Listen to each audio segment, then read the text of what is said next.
I'm Sarah. I'm the mother of 4 autistic boys who were all diagnosed at a very, very young age, so before they were 3 years old. I've got twins who are now 24, it's Thomas and Benjamin. Hector is 21 and our youngest son Marcus is nearly 15. How was it when you first found out your twins were diagnosed with autism? I was pretty shocked. I wasn't expecting it at all. They had hearing problems, couldn't hear, they got glue ear, and everyone said as soon as the glue ear is fixed they'll talk, and then they didn't.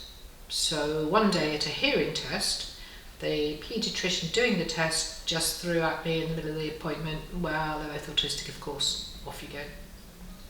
How did that make you feel? Well, it's a bit shocking, and there was no support offered, there was no diagnosis offered, it was just nothing, it was just, that's it, off you go. And is that what drove you to make your books? No, I didn't write the books until very much later on. I wouldn't have had the time. I only wrote the book about 10 years ago, so the boys would have been 14 by then, the twins. And I wrote it because people were continually passing my phone number around, expecting me to speak to people, other mums all the time, and I know people are desperate to speak to someone else, but I just did not have the time with 4 autistic children at home to be talking to people on the phone. So after a while I realised that every time I spoke to someone for the odd hour, if I could fit that hour in, I'd be better off writing, and then whatever I wrote would reach thousands of people instead of not just that one person. So I wrote a book, which is this. And it's mainly a handbook, but it's got a lot of practical information in it, but it's also got a lot of emotional support. So I figured that people either had here's what to do books or here's how to cope, and this combined the two. So in some chapters it will talk about how the parent feels and how a parent handles the whole situation of having a quite severely disabled child. So it's a combination. So after the twins were diagnosed with autism, were you wary of any of your other kids possibly having autism? I was. In fact, Hector was 2 months old when the boys were diagnosed. But Hector, for the first 2 years of his life, presented totally okay. He had eye contact, he talked, he was fine. 2 years old, they said, no, he's fine, he won't be autistic, he's absolutely fine. As soon as they said that, light clicked off. He regressed, lost all his language, lost his eye contact, and spiraled. So he was the most shocking for me because he'd changed so much. The twins never changed. They started as they were and they've slowly progressed along. Hector was doing fine and then lost it all.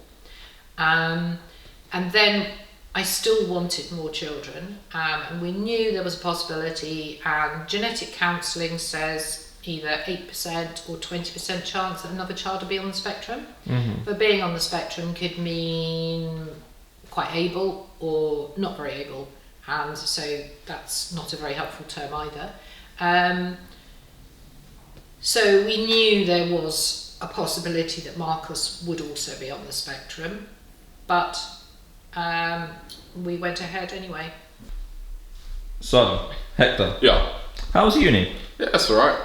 So what do you do? I'm studying graphic design and illustration. And what's that about? It is web design, a little bit of video editing,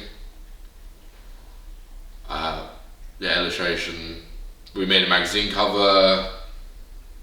a lot of digital design as well, a lot of Photoshop, After Effects. So Hector, what do you like about uni?